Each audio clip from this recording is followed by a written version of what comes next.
First and foremost, don't mind the Richard Sherman shirt. As you can tell, it's from like the Seahawks. It's something I got from Man 15, all right? I ain't no Seahawks fan, no Richard Sherman fan. It was a comfortable shirt to wear, all right? You guys just love to just pinpoint anything. You guys see me wear a Seahawks shirt. Oh, CK's a Seahawks fan. No. What am I talking about? Let's get to this video.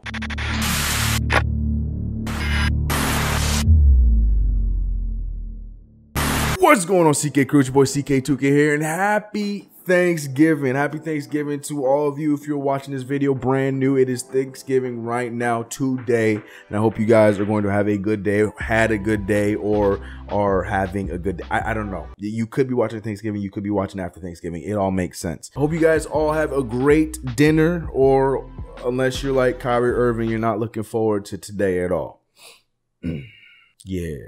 But I'm not going to take too much of your guys' time. As always, you guys know, hit me on the social medias and all that stuff. That's great. But let's get into the back-to-back the Knicks just had, and in my opinion, was a very successful back-to-back, if you ask me. Nobody asked you! Starting with the game on Tuesday where we played against the Portland Trail Blazers in the Garden, and we played a great game from start to close to finish.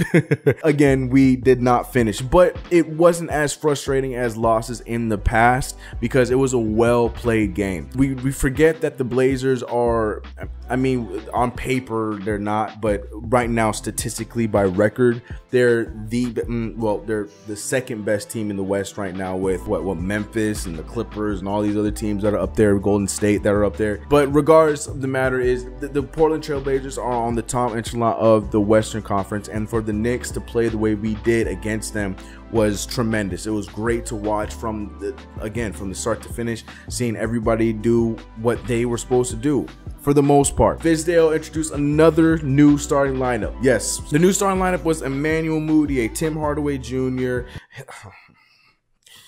Mario Hezonja, Noah Vonleh, and Enes Kanter. Therefore, taking out the two rookies out of the starting lineup in Knox and big fella Mitch Robinson. But it's not about Mario. He tried. He didn't really have the greatest game, and neither did Enes Kanter, the two newest starters. But coming off the bench, we saw Trey Burke have a tremendous game.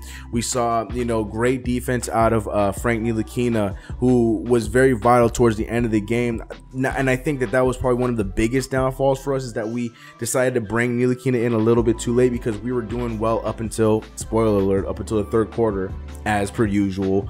At the end of the third quarter, CJ McCollum was just going to work, and you could tell that it was going to be the start of something very scary to end the game. And eventually David Fizdale put Frankie in to guard CJ McCollum, but it was a little bit late, and then Dame did his job and closed out the game. Lillard on the drive, pulls back, contested shot is up and good. Tough shot from Lillard. Tim Hardaway Jr. continued his streak of 30-point games, and continued the streak of just consistent overall basketball. I know a lot of people are still attacking Timmy and saying that he can't do this and he's not doing that, but he played a pretty solid all-around game offensively, and his shot selection was very, very good in that game. But the real star was definitely Trey Burke in that showing. Trey Burke went out there and had a fantastic game after playing well in his previous game, and this is going to be something that's going to carry over against Boston. Trey Burke just continues to light it up. We came short against the Portland Trail Blazers. They took us out, but we had guys like Damian Lillard showing some love to us, talking about, we went out there and we caught them off guard and we made them fight for that win, and they didn't deserve the win, and so on and so forth. It was just a good game. I was not upset with the game. I was very pleased with how we came out. Did I want to win? Of course, but like I said, if we lose every game this season and every game was like that Portland game, of course my blood pressure would be high, but I was proud of what I saw. Still wish I saw a little bit more Kevin Knox in that game. It felt like Hezonja got way more opportunities than Kevin Knox did, but it's okay,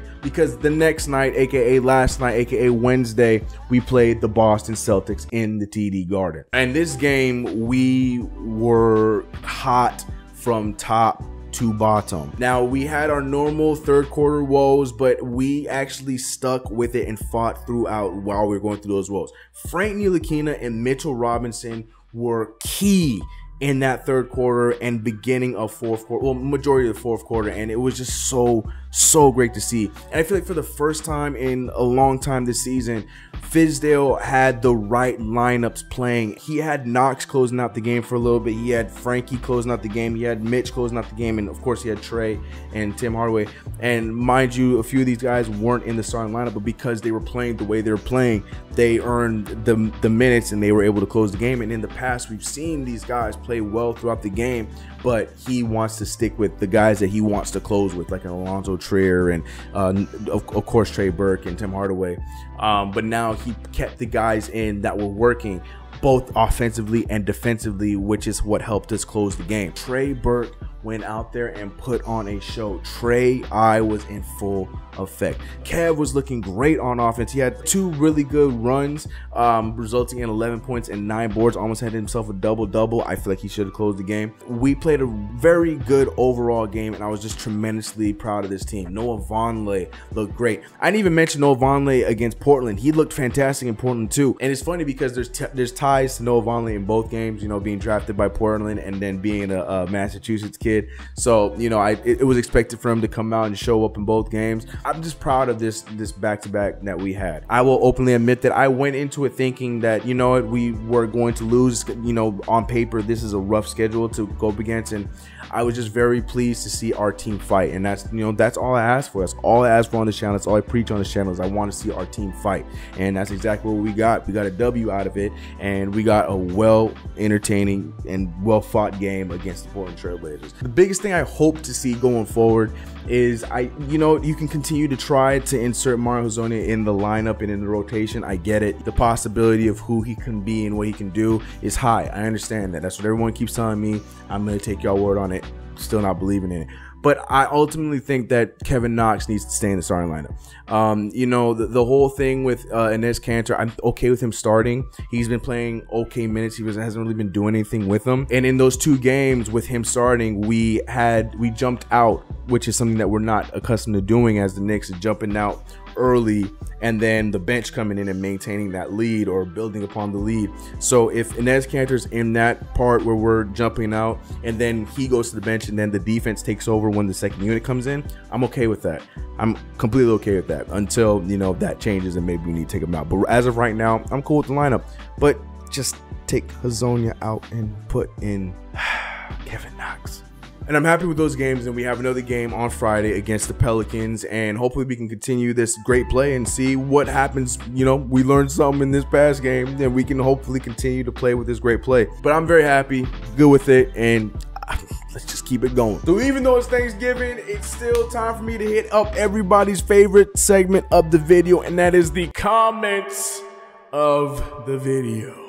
And don't worry, guys, I'll remember to turn down the volume when I do this. All right, today's comments is going to be short. I saw some good comments. I saw a lot of upset comments in the last video because a lot of you guys didn't watch the video after reading the title, but that's to be expected. It's fine. The first one comes from the homie of the channel, one of my favorite people to hear talk about the Knicks, and his passion is just so refreshing as a Knicks fan, and that is the entertainer. He says, the ball was fizzing around, haha. I'm going to say one thing about Fizz, and I still am going to be patient and recognize that he's figuring out the roster, but him pulling Burke last night in the 4th was inexcusable.